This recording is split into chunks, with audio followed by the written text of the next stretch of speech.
my mom was a real estate agent, and she became very successful around 2004 when the housing market started to pick up. And my mom was a woman who started raising kids at 18 with no college degree, worked 3 jobs to support her children, and just one of the best people I've ever met in my life.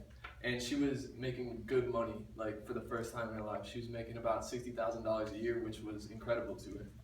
And then one day she came home and she was crying. And I was about 10 years old at the time, and I looked at her and I was like, "Mom, what's wrong?" And she told me that she had just got laid off. And I never understood what that meant at the time.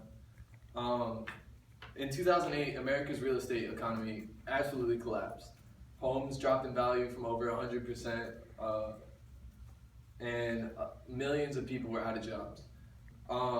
So today I'm going to be talking to you about one of the main contributors of the real estate collapse and the corruption and fraud that fueled the bubble and burst of the American economy.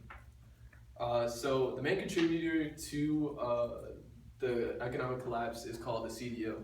CDO stands for Collateralized Debt Obligation, and Investopedia defines CDO as a structured financial product that pulls together cash flow generating assets and repackages the assets into pools that can be sold to investors. Basically, a CDO is a bunch of mortgages that people pay to their banks. And the banks then took the cash flow aspect of it and packaged it into a deal and sold that to investors.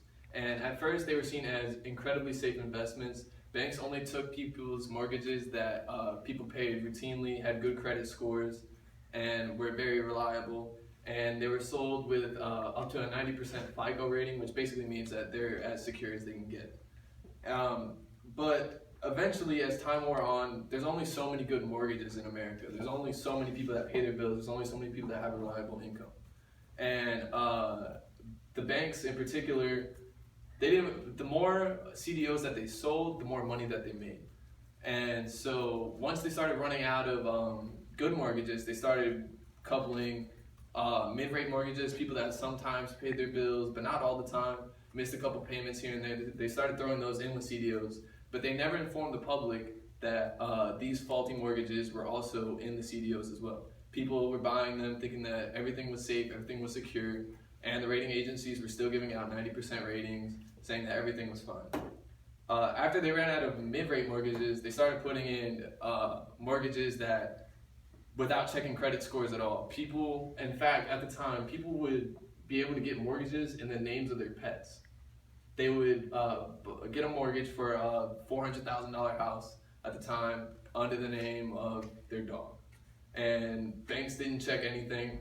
Banks made money off of how many mortgages they let out to the public. Banks made money off of the CDOs that they sold to the public. And banks at the time were just trying to keep the profit wheel churning. They didn't care about the economic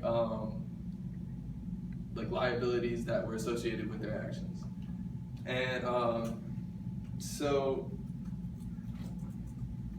the banks sold millions of these CDOs. They sold it to investors. They sold it across the world. They sold it to Japanese investors, Chinese investors. They even sold it to the American public. And eventually, when people stopped being able to pay their mortgages, and enough of the CDO or enough of the mortgages within the CDOs defaulted, the entire thing collapsed. And the resulting collapse of the American housing market, which was labeled the backbone of the American economy, resulted in what was known as the Great Recession. And this recession had unemployment peak at 10%, which more than doubled at the current time from like 2004 when we were, or 2005 when we were at our peak. And job openings decreased 44%.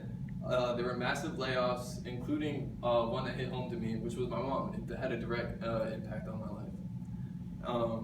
So today, I just wanted to inform you of exactly what happens so that you can make smarter choices in your investments. Don't believe, this is really just a story of don't believe everything you hear. Make sure that you check everything for yourself. Make sure that you understand what's happening before you buy something or choose to invest your money. Thank you.